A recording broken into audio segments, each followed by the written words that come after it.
Eh, yang paling mengesankan di waktu saya kecil dulu barangkali banyak, tapi saya ada sesuatu yang mengesankan. Saya itu suka nonton wayang kulit dulu, yaitu diantar ayah saya sore gitu karena malam kan. Nanti ayah saya pulang, saya masih tetap menungguin wayang kulit itu sampai siang hari, sampai pagi hari, supaya saya bisa pulang, karena kalau pulang malam takut. Nah, pada saat saya pulang pagi, karena tempat wayangnya itu nyebrang kali, saya pernah begitu.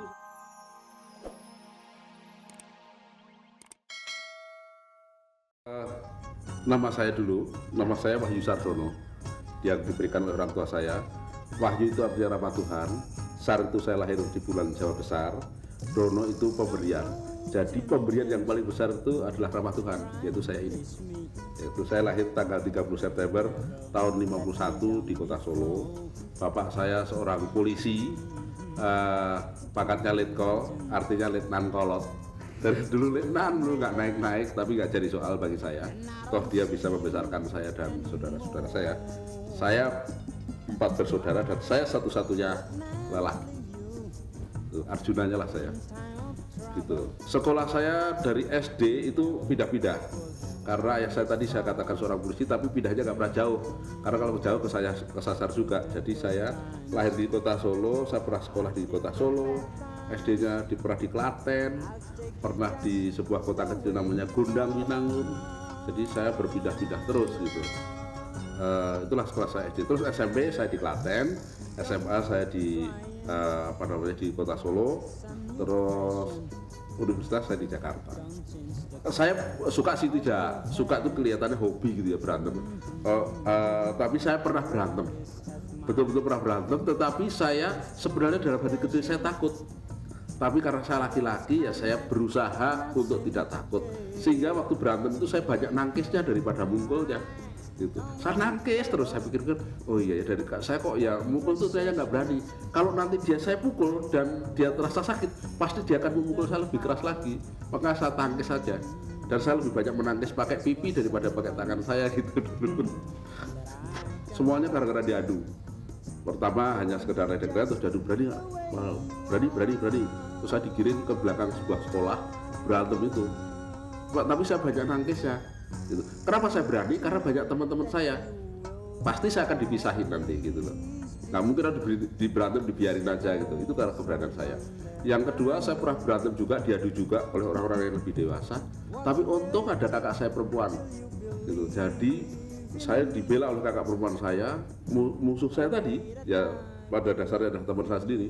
Itu dikejar sama kakak saya sampai masuk ke rumahnya, dipukulin di dalam rumahnya. Akhirnya ribut antara orang tua karena kakak saya begitu marahnya sehingga mukulin musuh saya tadi sampai ke dalam kamar tidurnya.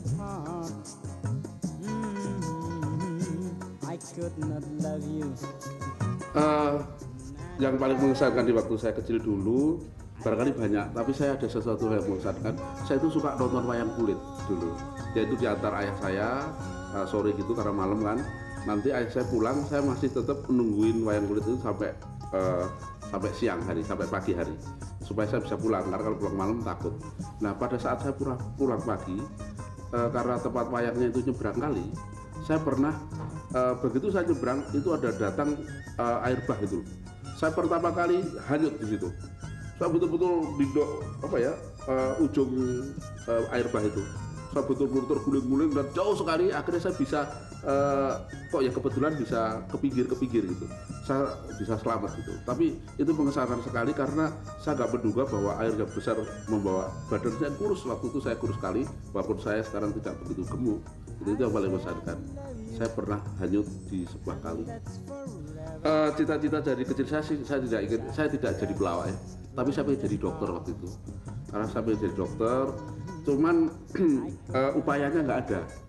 Cita-cita banyak, upaya nggak ada. Karena saya masuk sekolah itu SOS. Padahal saya adalah laki-laki satu-satunya dalam keluarga. Saya satu-satu yang masuk SOS. Kakak saya dan adik saya semua di Paspal yang memungkinkan mereka masuk ke kedokteran dibandingkan saya. Jadi saya cuma apa ada dokter jurusan SOS gitu ya. Ternyata nggak ada kayaknya. Saya mau usul pada pemerintah ternyata waktu itu, tapi kan ya tidak sanggup gitu untuk usul. Itulah cita-cita pengen jadi dokter. Upaya nggak ada. biasalah gitu, namanya juga cita-cita orang Indonesia. Pada saya mulus-mulus saja, saya tidak pernah mabuk-mabukan, terus terang aja saya nggak mengenal itu. Bukan saya sok-sokan, tapi memang rasanya pahit. Saya merokok pun tidak, oleh karena juga saya tidak bisa menikmati, sampai sekarang saya juga tidak merokok. Masa remaja, tapi saya pernah punya pengalaman merokok dan itu yang membuat saya sial. Pada suatu saat saya pulang sekolah, saya naik sepeda, masa remaja saya kalau sekolah itu naik sepeda cukup jauh. Lah saya merokok. Pada suatu saat saya merokok begitu, api yang kecil ini saya pegangan naik sepeda, api yang kecil ini tadi karena kena angin berbunga gitu masuk ke dalam sini, ke dalam baju. Saya secara otomatis dua tangan saya itu membersihkan api rokok itu. Akhirnya saya sepeda masuk ke selokan, artinya saya basah kuyup gitu. Tapi rokoknya ya kok ya bentar, kok ya masih utuh di luar gitu. Saya suruh rokok lagi, kok ya nggak mungkin gitu, karena kalau saya rokok lagi nanti pasti saya akan kejebur di sungai yang lebih besar lagi gitu. Itu pengalaman saya di masa remaja saya. Tapi saya waktu remaja yang paling mengesankan, saya bercita-cita menjadi wartawan, berubah. Waktu jadi dokter terus jadi wartawan. Tapi semua saya upayakan. Yaitu saya sudah mulai menggambar karikatur. Itu saya di kelas 2 SMA di sebuah media daerah namanya Andika. Itu saya gambar karikatur itu diterima dan saya bangga sekali. Saya tunjukkan kepada teman-teman saya dan itu adalah sebuah pancingan untuk menaksir lawan jenis saya. Kok lawan jenis saya? Ya lawan jenis lah, lawan jenis saya. Saya jatuh cinta barangkali mulai SMA. Saya melihat ada seorang gadis yang kayaknya menurut pandangan saya cakep. Tapi saya mendekatinya, saya tidak pernah mampu mengucapkan kata-kata karena memang deg-degan. Lewat di rumahnya aja sudah senangnya bukan main. Tapi saya suka menulis puisi. Saya menulis puisi dan saya buat dikirimkan ke surat kabar. Kok kebetulan dimuat, tapi namanya tidak pernah nama saya, nama gadis itu gitu. Tapi gadisnya juga kaget, kok saya kan nggak pernah bikin puisi kok gitu. Saya seneng aja dari jauh gitu. Ternyata dia nggak cinta sama sekali sama saya. Jadi ya saya namanya cinta sebelah tangan. Gitu. Frustrasi mungkin ya. Akhirnya pokoknya saya harus bisa sekolah yang beres gitu.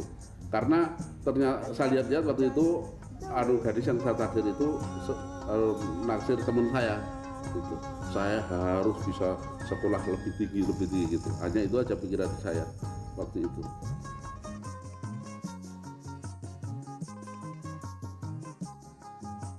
Yang paling berkesan waktu pacaran, karena saya mahasiswa dan walaupun dapat beasiswa, saya itu pacarannya naik bis kota. Saya pernah naik bis kota dari lapangan Banteng menuju Blok M ke kota, akhirnya saya muter sampai Tangerang itu hanya ngobrol di atas bis kota. Sampai pulang turun di Taman Suropati situ, jalan kaki ke rumah. Itu sehari betul-betul sehari. Saya mulai pacaran setelah mahasiswa, yaitu yang sekarang menjadi ibu anak-anak saya. Itu sudah tingkat berapa ya? Tingkat 4. Jadi sudah cukup dewasa, cukup matang, walaupun deg-degannya sama gitu. Deg-degannya sama sekali, waduh, bukan main itu rasanya. Kalau disebut nama daerahnya aja saya udah deg-degan gitu, apalagi lihat orangnya gitu. Sekarang nggak deg-degan lagi. Kalau saya deg-degan terus lalu ngeri namanya. Ya deg-degan kalau misalnya sudah tanggal muda kok saya belum setor pada istri saya, itu deg-degan.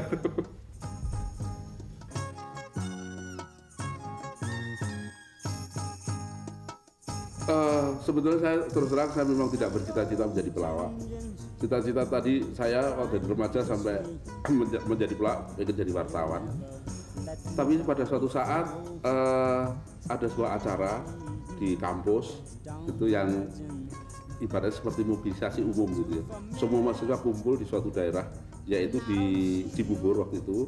Nah, Kasino Rudi Badil, almarhum Nanu dan saya tampil di depan mereka itu nyanyi-nyanyi.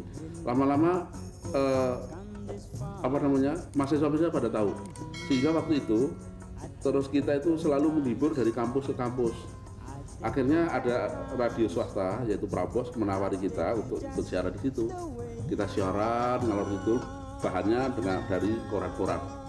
Akhirnya ditulis oleh sebuah majalah remaja saya yang menulis, kalau nggak salah wawancari saya, atau Ben Sleo, sekarang saya kenal, dulu nggak kenal. Terus saya dimuat di majalah-majalah itu, seluruh Indonesia tahu gitu. Tapi nggak tahu siapa dia, belum pernah tahu siaran apa-apa. Akhirnya Mus Mualim almarhum menawarin kita untuk masuk televisi. Nah dari situ kita mulai debut membentuk grup ini gitu, grup Warung Kopi namanya. Waktu awal itu Kasino, almarhum Nanu, Rudi Badil, saya dan Indro, kita berlima gitu. Tapi Rudi Badil mengundurkan diri bukan apa-apa, karena dia kalau di atas panggung dia macet gitu, ya hanya di belakang layar saja. Tapi akhirnya kita sekarang bertahan bertiga. Saya kadang-kadang bertanya pada diri saya sendiri, apakah saya lucu gitu loh? Kayaknya enggak gitu ya. Tapi saya berusaha membuat sebuah hiburan yang bisa menghibur orang lain untuk tertawa gitu. Suka dukanya, paling suka dukanya menjadi pelawak itu yang paling suka adalah waktu tanda tangan kontrak. Dukanya kalau sudah naik di atas panggung 5 menit pertama nggak ada yang ketawa, itu keringat kita derasnya bukan main. Pengen rasanya mengembalikan honor itu, tetapi kok ya nggak rela gitu loh. Kas, Tugas Indro tuh kasihan.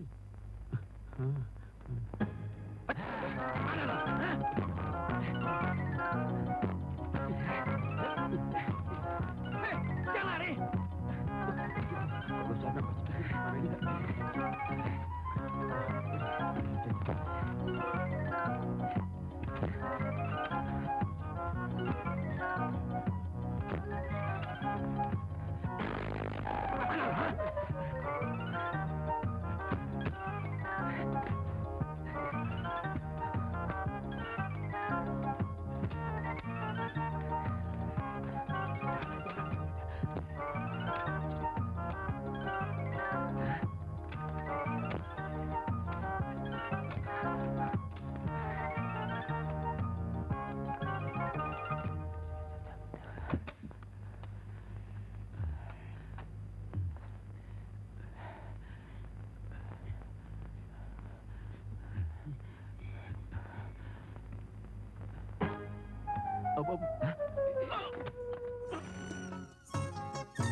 Ada beberapa upaya. Biasanya yang humor-humor lebih serius, humor politik itu orang pasti ada tergelitik, dan humor yang sedikit porno itu adalah upaya-upaya untuk